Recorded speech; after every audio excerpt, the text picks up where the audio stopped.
Alright, hello everyone and welcome to NFL Discussion. I'm your host and NFL enthusiast, Ducky Duck. In today's episode, I'm going to be discussing Monday Night Football, Week 10 of the 2022 NFL season. So, on this episode, or I guess on this edition of Monday Night Football, the Philadelphia Eagles came into this game 8-0, and then seemingly forgot how to play good football. They started off with a couple touchdown drives. It looked like the Philadelphia Eagles team that's been on a run this season, and then things kind of fell apart from there, and they got beat. And honestly, with the way they were playing the rest of that game, it's not surprising that they got beat, and they didn't really deserve to win, so they, got their due loss. But hey, first loss, you got your first loss of the season. It's out of the way, and now you try to get back on track next week. And before we get into the action of the game, I do want to take a quick second to talk about BetUS. And if you don't know what BetUS is, they are an online gambling company offering sports betting, casino games, and horse racing.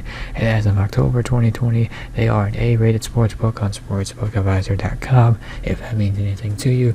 Now, what does this have to do with my channel? Well, viewers on this channel can receive a 125% sportsbook bonus upon initial deposit if they use my link down in the description below. So make sure that you click the link in the description below. Go check out BetUS, play some bets, not just on football. As I just said, there are other options available. Find something that interests you.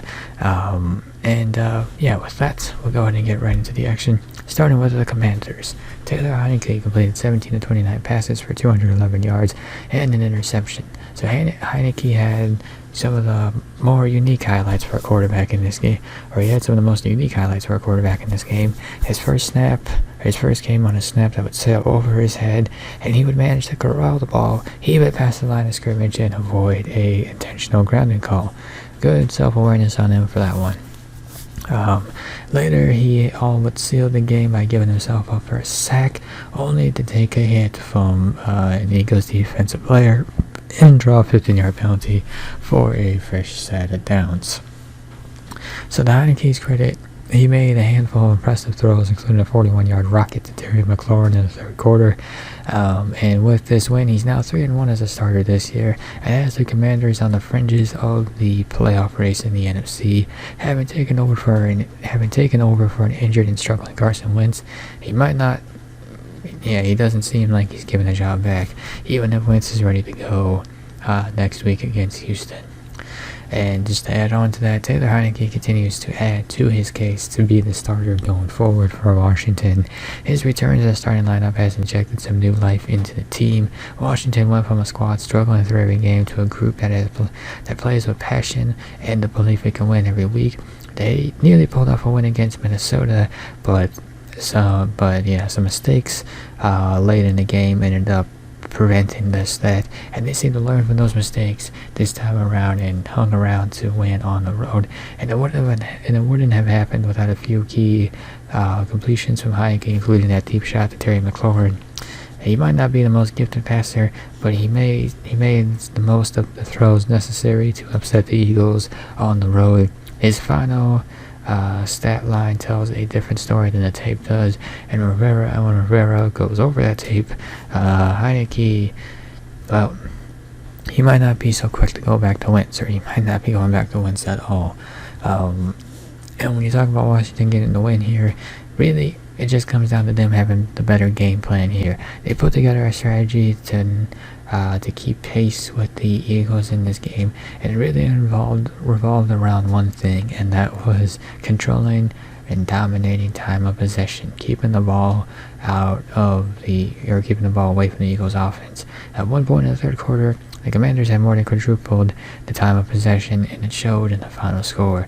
Philadelphia would score 2 quick touchdown strikes to start the game, but losing the time of possession battle, their high-powered offense was sidelined for most of the game as the Commanders would methodically move the ball down the field. Brian Robinson did average, 3.3 yards per carry, but overall it didn't really matter because he would often gain the necessary yards needed to convert third downs and keep drives alive. That was a game easy for Washington this game, as they only scored just 2 touchdowns in conventional methods, but their kicker made a couple of clutch 50-plus yarder kicks, and also their defense played stingy, and all in all, complete team effort led to a upset on a national stage. So congrats Washington pulling off the win. Moving on to the Eagles, Jalen Hurts completed 17 of 26 passes for 174 yards, 2 touchdowns, and 1 interception. So the Eagles would enter Week 10 with 3 giveaways, total on offense, by far the fewest of any team this year. And pretty much they more than double that total in just 4 quarters. Hurts' interception was a heave to A.J. Brown that hit Brown in the hands, and ultimately Brown normally he makes that catch, but in this game he decided not to make that catch. Philly also committed 5 penalties for 75 yards, often blundering at critical moments. Hurts had a quiet game on the ground, rushing 6 times for 28 yards, but did score a touchdown. Hurts will look to rally the Eagles next week against the Colts. So when you look at the Eagles, I think the most frustrating thing on offense was definitely not leaning on the run game more. You have Miles Sanders, and he's a solid running back, so I don't know why you wouldn't, him, Kenneth Gainwell, and Jalen Hurts have like a 3-headed, monster at the running, using the running game too.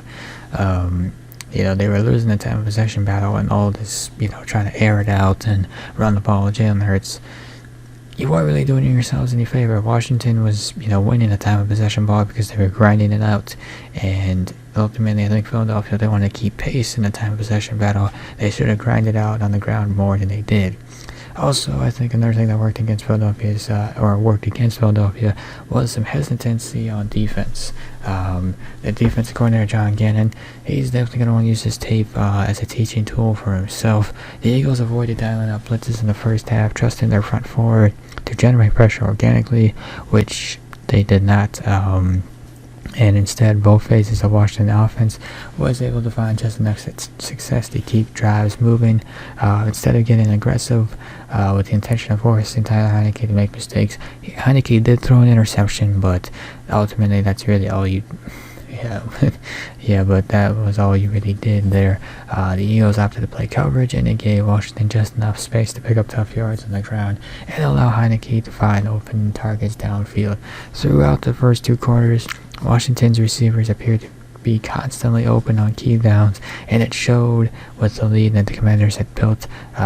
Gannon eventually became more aggressive, boosting the Eagles' blitz rate, but the timing didn't favor the Eagles, just too little too late, and ultimately it didn't really, too little too late wasn't going to help, and instead of operating with a killer instinct from the start, Philadelphia gave Washington too much room to work with, and the Commanders capitalized on all the room to operate that they had, and they get the win.